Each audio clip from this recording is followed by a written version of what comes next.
Hello and welcome to the Empowering Girl Mom Show. And today I want to introduce you to an amazing introspective coach by the name of Mitra Cummins. Mitra specializes in working with parents that have neurodivergent children. And today we're going to learn more about that. We're going to learn about how to communicate effectively so that they can rediscover the joys in parenting. So please welcome Mitra Cummins. Thank you so much for joining us today. Thank you so much for having me. Really grateful to be here and connect with other girl moms here. I'm excited too. I'm excited.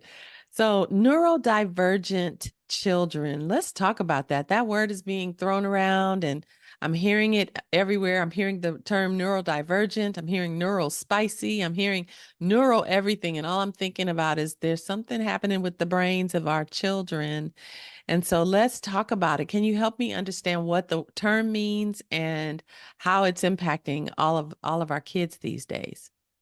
Yeah, absolutely. So neurodiverse, just big picture, what it means is that it's brains that think differently than the quote typical brain. And I use air quotes because we all think differently. All of our brains work differently, process differently, and there are categories or subcategories or ways to better explain how the brain is processing. So the labels like ADHD, that is a neurodiverse community that is very well known. And with ADHD, how the brain processes is at hyperspeed. Sometimes there is, like my husband, he thinks really fast and he has a lot of thoughts in his mind. And sometimes he doesn't communicate it outwardly as quickly because his brain is working so fast. You might see it in a young kid as moving really quickly physically. So there's mental hyperfixation or hyperactive. There's also physical, which comes out a lot more with those younger kids. And it expresses anywhere in between a spectrum. So the processing speed, a hyper speed for ADHD. And for autism, that's another community within the neurodiverse community. Autism also on a spectrum in terms of how they process information as well as how they experience the world. Their world experience especially comes in through sensory. So their sensory system, you may hear, especially someone with autism experience a lot of overstimulation because there's too much happening in their body or around their body that's creating an oversupply of sensory stimulation. It could be auditory, it could be visual, it could be experiencing touch, it could be any type of the senses. There's just an oversupply that might be coming in because of how they experience the world. So all of the community in the neurodiverse community, how to look at it and appreciate it is that we all carry our own gifts. We all have our own beautiful gifts to this world. How we experience them and view them through the world is how we're going to continue to evolve as a society, because it's just continuing the book, The Whole Brain Child. The book explains that the world and how the brain is continuing to evolve is in a space where our brains are going to continue to revolutionize and continue to up level. And with technology continuing to get bigger and bigger, that's where that brain is coming in. We're coming in with more of a hyper speed and hyper awareness of what's happening in our world, and including kids. Like I have a 6-month-old daughter, and my daughter right out of the womb lifted her head, and I looked at the nurses, and my husband and I both look at the nurses. We go, is this normal? And they said it's starting to become more normal because the brain is starting to evolve to a certain space, and that's just how our world is continuing to evolve. So this is an evolutionary process? Like this is a humanity evolving into a different type of brain processing? Is that what you're saying? From a standpoint of there are obviously there's nature versus nurture, right? There's Right. aspects that are going to be natural that come in from a genetic standpoint, that come in from an experience of biology and chemistry. Then there's also the nurture standpoint. What is it that our environment is allow Mm. not necessarily word allowing, but more how is our world going to continue to up level? Because that's Mm. what's happening is we continue to up level as technology up levels, we're up leveling more knowledge. I remember when Google became a thing and how knowledge just started to become at the snap of a finger. And now so much access to knowledge, so much access to information, but at what cost sometimes too, because what is it going to do for us with more support? Like there's so much support at the tap of our fingers that it's a matter of what do we do with the information? What action do we take with that information? So with kids especially, they get so much access to information, or they can have a lot of access to information. It's what is that allowing, and what is that doing for our kids especially, and how can we nurture it in a way where our brains can continue to revolutionize and as well as just evolutionize together. So as I'm so glad we're having this conversation. As you're saying this, I'm imagining that because we're so overly stimulated by technology, this is what you're saying. I'm just trying to paraphrase what you're saying to make sure I'm following. We are taking in so much that the brain is having to move faster, process faster, and that becomes our new normal. And that's why we're, or the kids, and I'm saying we, because as you were talking, I was thinking to myself, oh Lord, my brain doesn't keep up. Yes, it's not just the kids. Exactly. Wow. I was watching a video of a mom that said, why are we having to pay for entertainment? Where did that come from? And she was reading a book. I wish I had the name of the book, so please forgive me, but it was about American history and the evolution of entertainment. And she mentioned that entertainment being something that we didn't have to pay for. We would just go outside to nature and be entertained back, the early 1900s and before that. As technology especially has been like revolutionizing and evolutionizing, those are the two words that I don't know why I'm saying so much here, but it's just so impactful because now people pay for entertainment versus just going outside and getting the fresh air, going on a walk, a nature walk, and experiencing it. So as I've been sitting with my 6-month-old, then sometimes I notice myself scrolling or wanting to seek out my own experience on a technological device. I look at her and I go, what am I teaching her? And how can I help her brain evolve in a way that's going to help nurture a way of her experiencing emotions, for her to ground and connect with herself, for her to experience the world for the first time in a way that's going to bring value to her? How can I do that? And I take her outside for every time she's awake. There's a lot that I do with her in terms of making it an impact so that I'm not on my device the whole time, or she's not observing me, because she's watching me, she's watching my husband. And it's how he and I experience the world is how she's going to start experiencing the world more and more and more. That's sobering. And it's sobering for all of us moms, because a lot of times, for myself, I'll speak for me, a lot of times what I'm doing on my device is not entertainment. I'm trying to handle business. I'm trying to take care of stuff and get stuff done. And, we're multitasking as moms anyway. It has made it where I'm focusing on my device because I'm trying to get things done. But what I'm teaching them is I'm disconnected and I'm into this device. And so this is what you're going to do. And that's not the message I want to send. So I thanks for totally that. agree with that. Boss mom, power mom like you, I totally resonate with that. And one advice that I was given when I was saying this to myself, and I was like, oh my gosh, what do I do in that kind of situation? I just started articulating to her what I'm doing. Hey, you know what? I'm responding to someone that's asking for my help. Or, if I'm talking to my mom on the phone, hey, it's Grandma Mimi that's on the phone right now. And even though she can't talk, I'm like, do you want to say something? Do you want to interact? Bringing her into it. And she's only 6 months old. And your girls are older, 8 and 11, and experiencing the world, and they may be going to technology to connect, and that's a different experience when the intention of technology is for connection. Sometimes sometimes it's to escape, so there's different functions behavior, escaping sensory, tangibles, and attention. Like, what is it that you're seeking that device out for? And for Mm, us as entrepreneurial moms, we're doing it for business. We're like, this is how we're going to get food on the table. This is how we're going right. to help another. This is how we're transforming the world.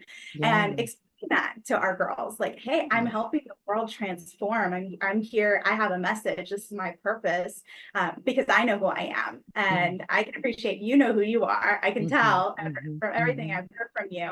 And knowing who you are is a big aspect of that transformative experience of connecting with our. You're from Hawaii, right? Aren't you all the way over the pond, the little Yes, pond? the big front of the Pacific. That's right. I am in Hawaii. Wow. Okay, so how would you recommend a parent who has a neurodiverse child connect with them? How do they go about that? So connecting with your kids, I first start at looking within yourself. Start by looking within and going, okay, where is it that I'm wanting that connection or needing that connection with my kids, with if you have a partner, with your partner, with any other family members, coworkers, like where is it that you're needing or lacking that connection that you're wanting it? Because as a Mhm. parent, we could want that connection and our kids might just be like, nope, we connect enough, I'm good. First, look within. Where is it in yourself that's creating that? So that brings me to my own personal experience. I experienced a transformative breakthrough session before I became a coach, before I started coaching parents, and I was working specifically with kids in the neurodiverse community. I experienced my own transformative breakthrough. What the breakthrough entails is just big picture. It's overviewing everything in your life that's creating conflict. So for Mm, me, I had an experience in my health that caused me to go into the hospital and have a very thick stack of different tests, and no test was able to tell me what was wrong with me. It was mm, all that was happening. My physical body was responding to something happening in my mind. And so I seeked out a coach. I said, I need help. I need something to shift because I was going through physical therapy. I was cleared by the doctor saying, you're good. I was needing to show up for work still. I was needing to show up in my relationships with my family members. And I just wasn't able to show up for anyone. I could barely mm, show up for myself. mm, mm, So mm, after my hospital experience, after I was trying to, resolve everything on the physical level, I went, okay, I need to transform in me, got a coach. And in the breakthrough, we looked at everything that was going on in my life, everything that was causing this physical pain that was literally so difficult to just live on a day-to-day mm, basis. mm, Chronic is the best way to put it. mm, And I noticed throughout the exploration in the beginning of the session, I noticed that what we came down to was that I equated all of my love and all of the love that I was to experience from others to pain, meaning love equals pain mm. to me. Oh, And girl. I was like, you've got to be kidding me. And I could check off every person I was talking to that I loved. And I said, I only talk to them about painful things, like my body pain, their body pain. If there's pain at work, pain in their pain was just such a big theme in my life. And I went, Mm, even come from? So my coach kept digging, and we got mhm, to the root and went, okay, let's clear this out. We did release work. It's called mental and emotional release. It's what I'm trained in now, and I take my clients through before we do any type of coaching. And mhm, after we cleared that out for myself in my physical health and my connection with others, cleared it out, I called my mom and I go, Mom, this is something I learned about myself. Not that you're doing something wrong or I'm doing something wrong. I just noticed this within me that my connection with you was based on an aspect of pain. And my intention is to connect with you more on an aspect of love. Because that's what I want. So it's something you want, Mom. She goes, yes. And I said, okay, great. And we started taking steps doing it because she was experiencing her own chronic pain. And it was in a space of, okay, you can still share it with me. It's like, don't ever share anything bad anymore. No, that's not the intention. It was more so, what is our intention for connecting and how can we cultivate that more?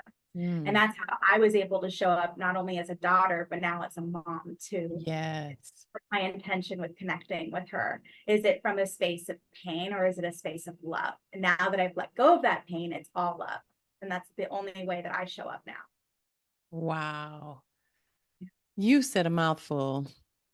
And there were so many things that you said that I can so relate to. Um, I too have had a very intimate connection with pain for quite some time. And I too went through a series of years, decades even, of going to doctors and trying to figure out what's wrong and having all these tests and all these needles and all this physical therapy and appointments and copays and oh my God, the medicine, Yeah. and chronic pain. I was ultimately diagnosed with fibromyalgia. Okay. And it caused my spine to be so tight that it pulled my spine out of alignment and caused 5 discs to rupture in my back. And so when you say that you were relating to everything in your life in terms of pain, girl, I get it. When I tell you I understand, I understand. And it changes you at your core. It just, when you're in pain, everything else shuts off because you got to stop the pain. What do I need to do? Where do I need to go to make it stop? Because it's Yeah. just, it can be unbearable. But the fact that you were able to identify that common theme and then address it after clearing it, because that's important, Yeah. and then to show up to your mom that way. And it probably in the moment gave her permission to start to revisit her life and see where she was relating to her entire life, most likely through the eyes of pain. And so that is so powerful. I'm so grateful that you shared that. And now I get to revisit my whole life. And I hope those of you who are watching are able to do the same. The intention with all of these conversations is for us to begin a journey and walk through it together so that by the end of this month, this Mother's Month, we can all say that we've been transformed. We can all say that the impact of each one of these speakers has made such a mark that we've adjusted some things in our lives, or we've made some additions here and there to be able to see things differently and to be able to manifest differently. I'm very interested in learning, how does a mother begin that process? You already mentioned that there's a clearing process that you go through. Can you talk a little bit more about the clearing process? We'll start there. Yeah. Yeah. So in order to clear, you got to know that there's a problem. So versus awareness of what is the problem, what is the clear aspect that's coming in that's going, this is a problem for me. Mm-hmm. And you may not know the deep rooted aspects that I mentioned, like pain equals love for me. I had a client that came in and she's a mom at the time. Her oldest son, 14, neurodiverse student, ADHD, autism, showed some ODD as well. And she also had a daughter, and her daughter at the time was, I believe, around 9 or 10. And this client came in. She was like, I know that my relationship with my son is really challenging. And I know we're here talking about moms with daughters, and I'm going to get there and why this is important. And I go, okay, well, what's going on? And she starts telling me what's happening. And it was to the point where she would get into a lot of fights with her son to protect her daughter, feeling like her daughter needed protection in some way, Mm-hmm. shape. We got to the more of the root, and some of the root had to do with her own upbringing. Her own Mm-hmm. upbringing related to a culture aspect, being from a Chinese descent, and Mm-hmm. an aspect of how she grew up from in her own experiences of trauma. And that's all I can share with her own story. And Mm-hmm. that evolution of her own psyche, her own mind going, okay, this equals that.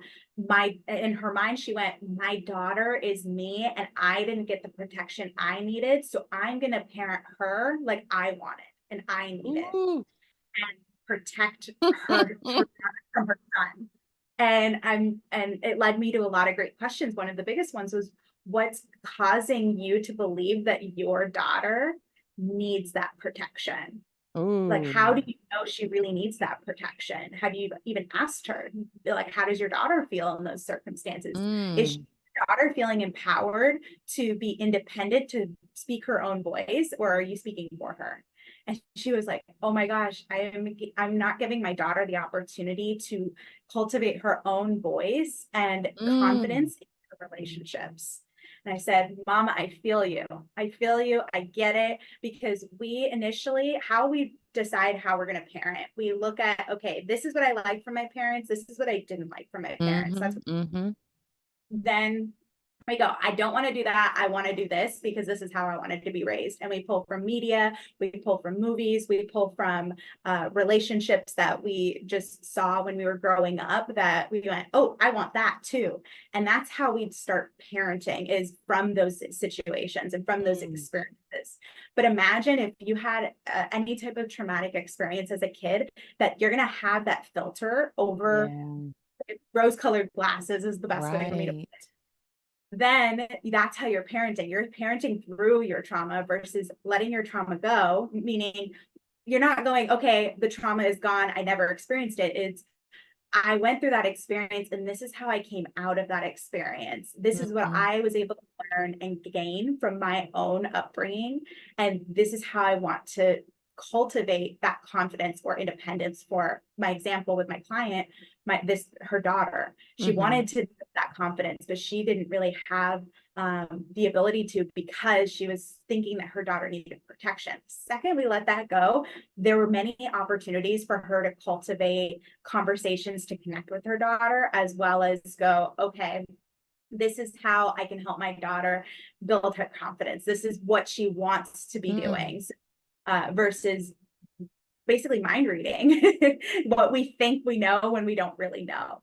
And it created that connection for them to really just cultivate that. So in order to clear out, to go loop back to your question, clearing it mhm, out, what does that really look like? Well, as you're building that awareness, what I do with my clients is I take them through a process of called mental and emotional release. Another version of that from an energetic standpoint, and an ancient Hawaiian practice that I am trained in, from 121 generations, unbroken lineage, is mm. ho'oku'u. So Oh, I have an energetic version, ho'oku'u, and then I have a more conscious, unconscious process is the best way to put it, called mental and emotional release. And there's actually a book, Mental and Emotional Release, by Dr. Matt James. That book explains the whole process, just big picture. We take you through your mental timeline of when events, the events that you experienced, when those happened, when the root of that was, when it, just allowing it to be unconscious. It's a quick process. mhm, If anything, our time together, when I meet with my clients, we do a lot of them talking and they tell me everything and I'm listening and I'm asking questions. The release is like very small. It's very quick. It's actually the easiest part with my clients, because mm, once we release what's been holding them back, and using the technique like mental emotional release, where we just go on their timeline and it's basically saying, okay, this happened. Now let's take the learnings from that experience. Let's let mhm, go of the negative emotions. Let's go of any limiting beliefs that that moment created. We let mhm, that go with using that process. And when we come back to the moment of this present moment where we are now, we go, okay, mhm, what were the lessons? What did mhm, we learn? How can we take that out into the future so that we can continue to learn from that time? Because there's a reason we had any of our experiences, and it's a matter of, are we going to continue to live in the rose-colored glasses, the foggy glasses, or mhm, we want to clear up some of the gunk from that and go, okay, let me now move forward and go, how can I continue to bring my lessons in from that?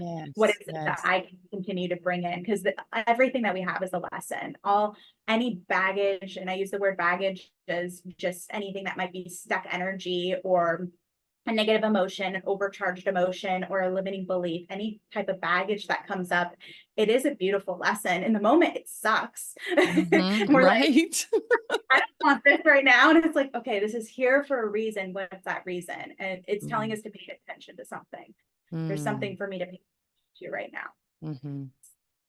I hope that answers your question fully. Wow, it does. And it just it tells me I might need a clearing. As you were as you were talking, I was thinking, I'm parenting one of my daughters through my own pain. And so I'm going to this gives me an opportunity to look at that and to ask her if she needs what I'm offering, because I needed what I'm offering. And I see that in just having this conversation. So so that's been incredibly great.